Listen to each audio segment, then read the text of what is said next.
या संदर्भातली आम्ही भूमिका स्पष्टपणे घेतली की हा महामार्ग गरजेचा नाही आहे आणि गरजेचा नसल्यामुळे तो रद्द करावा अशी आमची सगळ्यांची भूमिका होती.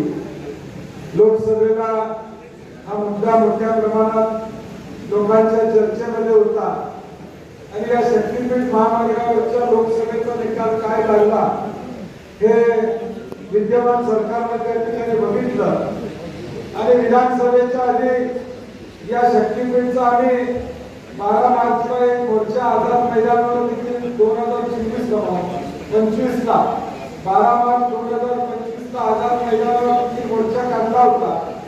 आम्ही सातत्यानं हा गरज नसलेला महामार्ग रद्द करा ही भूमिका आम्ही घेतली. त्या विकासाचे आम्ही उलटे नाही, विकासाचे आम्ही उलटे नाही. आजपर्यंत जे रस्ते झाले, आजपर्यंत जे कालवे झाले, आजपर्यंतची जी धर्म झाली, आजपर्यंतच्या ज्या एमआयडीसी झाल्या, या सगळ्या शेतकऱ्यांनी जमिनी दिल्या म्हणून ही सगळी विकासाची कामं या राज्यामध्ये झाली. त्यावेळी कुठे शेतकऱ्यांनी विरोध केला नाही, परंतु आज हा गरज नसलेला महामार्ग आहे. आता मी 2.5-3 तासावर आलो, ड्रायव्हरला म्हटलं झोपची गाडीच दिसत नाही रस्त्यावर, एवढा रस्ता हायवे रिकामा. म्हणजे हा रत्नागिरी नागपूर हायवे रस्त्यावर गाडी नाही, वाहने नाही. आता यासाठी आधी दुसरा रस्ता पाहिजे, म्हणजे दर यासाठी टीईटीची परीक्षा घेता येईल आणि शक्तीपीठ करायला निघाली. 6 लाखाची टीईटीची परीक्षा असते जमाना आणि हे शक्तीपीठ करायला निघालं. म्हणजे शासनाचं ज्याचा उल्लेख गिरीश कोल्हेंनी केला की हे सरकार फक्त कॉन्ट्रॅक्टरांसाठी काम करतंय. आता या सरकारमध्ये बेबलशाही चाललेली आहे. परवा मी 20 दरवाढीच्या विरोधात विधान परिषदेमध्ये बोललो आणि मी पहिलं बोलतानाच म्हणलं मुख्यमंत्र्यांना मी बोलणार आहे, तर तुम्ही बोलून बोल काहीतरी करणार म्हणलं, खोटं बोलणार म्हटलं नाही, एवढंच बोलतो. हे मला म्हणण्याचा उद्देश तो होता आणि खरंच होतं. म्हणजे आता खानदानपणे त्यांनी सांगितलं 8 तास वीज मिळते, 10 तास वीज मिळते, एजीचं कनेक्शन कुठं राहिलेलं नाही, सोलरची वीज सगळ्यांना शेतकऱ्यांना या ठिकाणी उपलब्ध आहे, सगळ्या बिल्डरवर मीटर बसवलेले आहेत. धांदलपणे चुकीची माहिती सभागृहामध्ये देण्याचं काम या ठिकाणी चालू आहे. कशाचा पर्पस कशाला नाही असलेल्या सरकारची अवस्था या ठिकाणी निर्माण झालेली आहे. एक कलमी कार्यक्रम या सरकारचा चालू आहे, तो म्हणजे पैसे मिळवणे एवढा एक कलमी कार्यक्रम चालू आहे. दुसरा कुठलाही कार्यक्रम या ठिकाणी चालू आहे. या राज्यातल्या कंत्राटदारांनी कोल्हापूरमध्ये मेळावा घेतला आणि सांगितलं की 56% कमिशन दिल्याशिवाय बिलं निघत नाही. 56% कमिशनचं हे सरकार बसलेलं आहे. आता शक्तीपीठचं सुद्धा किलोमीटरला किती खर्च येतोय हे राजू शेट्टी त्यांच्या भाषणामध्ये या ठिकाणी सांगते. आज जे काय चाललेलं आहे शक्तीपीठ, हा कुठलाही शक्तीपीठ जोडण्यासाठी नाही आहे, हे कॉन्ट्रॅक्टरांचं भलं करण्यासाठी हा मार्ग त्या ठिकाणी चालू आहे. आणि म्हणून आमची सरकारला सूचना आहे की हा विरोध शेतकऱ्याचा. आज इथं द्राक्ष बागायतदार शेतकऱ्यांनी सांगितलं 200-300 एकर या ठिकाणी द्राक्षाच्या बागा या ठिकाणी जाणार आहे. आज नोकरी लागली तर 58व्या वर्षी माणूस रिटायर होतो. शेती असेल तर 100 वर्ष ते कुटुंब चालतं. हा इतिहास आपण या ठिकाणी बघितला. काय होतं कोविडचा, काय होता वर्षभर, काय होतं मुंबई पुण्यात नोकऱ्या करणारी, कवायत पालन करणारी, इथं पाणी झाल्याला इकडं परत गावात आली होते. त्यावेळी शेतीची जमीन आणि शेतीची किंमत लोकांना या ठिकाणी का. आणि मग माझी विनंती आहे की आज आता एजंट फिरायला लागलेले, गावागावात एजंट पकडलेले आहेत. चावडीवर बसला, पानपट्टीवर बसला, चहा प्यायला बसला, शेजारचा म्हणला की जमीन दे, वळकायचं ह्याला 10% कमिशन धरल्याला, बोलला की वळकायचं, ह्यो दोस्त नाही, ह्याला 10% गिराईक काढून द्यायचं त्याला, त्याला 10% मिळणार असं नवीन फंडा सरकारला काढले. तू गिराईक आणायचा, तू शेतकरी आणायचास, त्याला तयार करायचं, त्याला मिळणार 10% तुला आम्ही त्या ठिकाणी देणार. हा नवीन व्यवस्था त्यांनी या ठिकाणी केली. आता स्मार्ट मीटर त्याला विरोध आम्ही केला. आता ग्रामीण भागातल्या पोरांना स्मार्ट मीटर बसवायला सांगितलं. त्यांना मीटर बघा 200-300 रुपये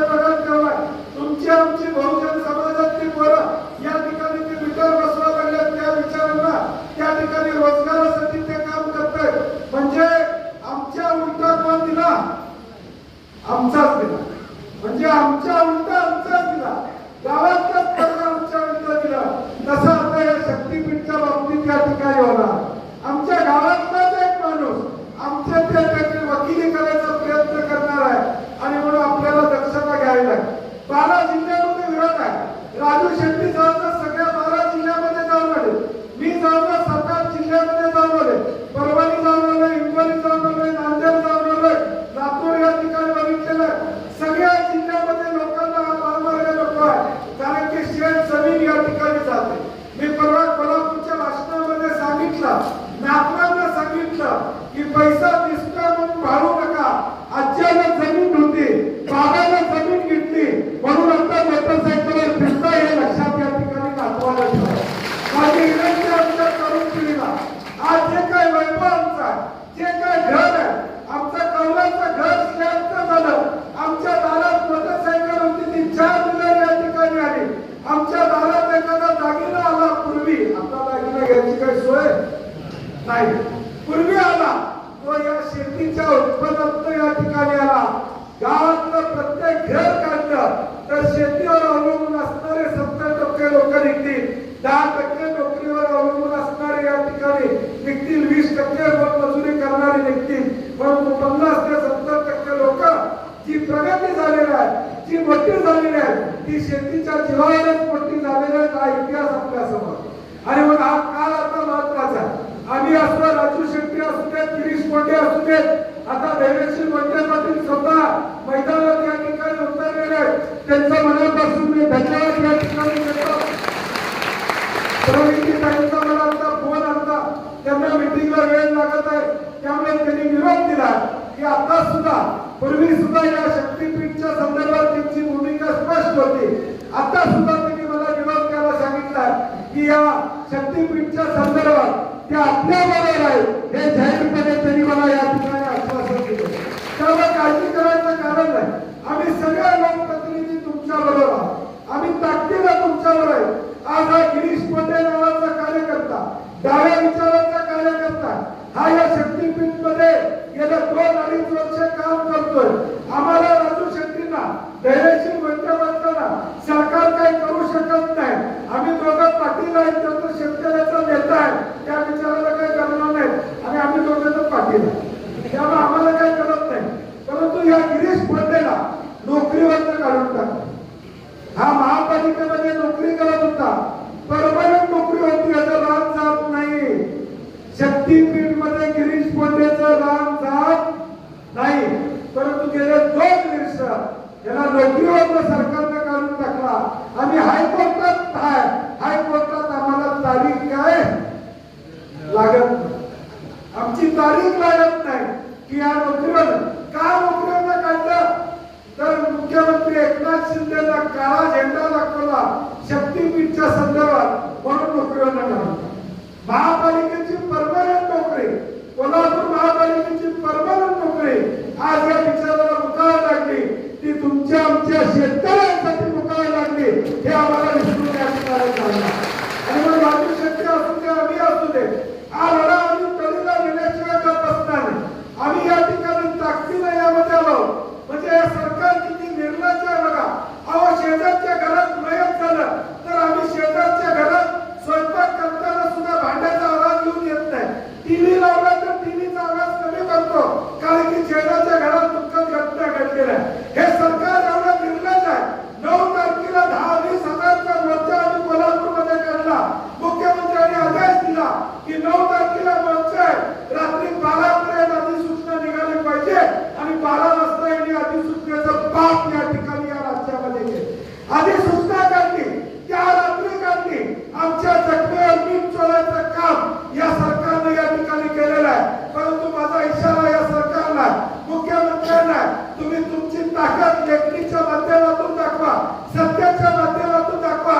रस्त्यावर ताकद चालणार ती शेतकऱ्यांची चालणार, हे आम्ही उद्याच्या भविष्यकाळात दाखवतो. आम्ही उद्याच्या भविष्यकाळात दाखवून देऊ. एकदा मोजणी करायला तुम्ही या, एकदा लोक येऊ द्यात मोजणी करायला. मग कसं भिरी त्यासनी काय करताव आम्ही हे शेतकरी या ठिकाणी दाखवतो. रोजने या ठिकाणी तुम्ही सर्वे करायला लागला. आता ज्यावेळी लोक या ठिकाणी सर्वेला येतील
सांगितलं, मोजणी करायला आलं की पहिलं आमच्या बहिणींनी त्या ठिकाणी जमिनीत थांबा, महिलांनी आमच्या या ठिकाणी जमिनीत थांबा, जनावरं घेऊन मोजणी करायला अधिकाऱ्यांना अडवायचं काम आपल्याला करावं लागेल.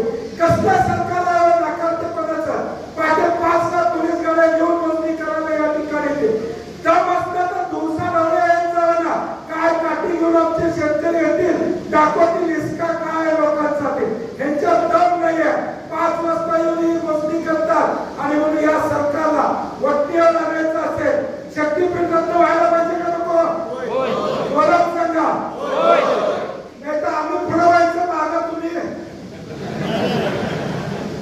मी सारखं पहिल्या भाषणात की राजू शेट्टी आम्ही सांगितलं होतं, आम्ही ऐकाय करत नाही. आम्ही एकदा उतरलो की त्यात आम्ही थांबत नाही. तुम्ही मात्र आमच्याबरोबर खंबीरपणे राहा.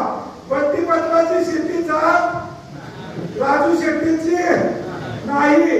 आमचा लढा चाललाय तो तुमच्यासाठी चाललाय, तुमची शेती वाचवायसाठी चाललाय. तुम्ही रस्त्यावर येणार आहे, तुमचा संसार उद्ध्वस्त होणार आहे, तुमचं आयुष्य उद्ध्वस्त होणार आहे, तुमच्या घरात ती दिवाळी दसरा साजरा होणार नाही, आयुष्यभर शिमगा करावा लागेल, अशी अवस्था आमच्या शेतकऱ्याची होईल. आणि म्हणून माझी विनंती आहे, या सगळ्या लढ्यामध्ये आम्ही सगळे ताकदीनं तुमच्या सोलापूरकरांच्या पाठीशी आहोत. तुम्ही देखील खंबीरपणे इथं ज्या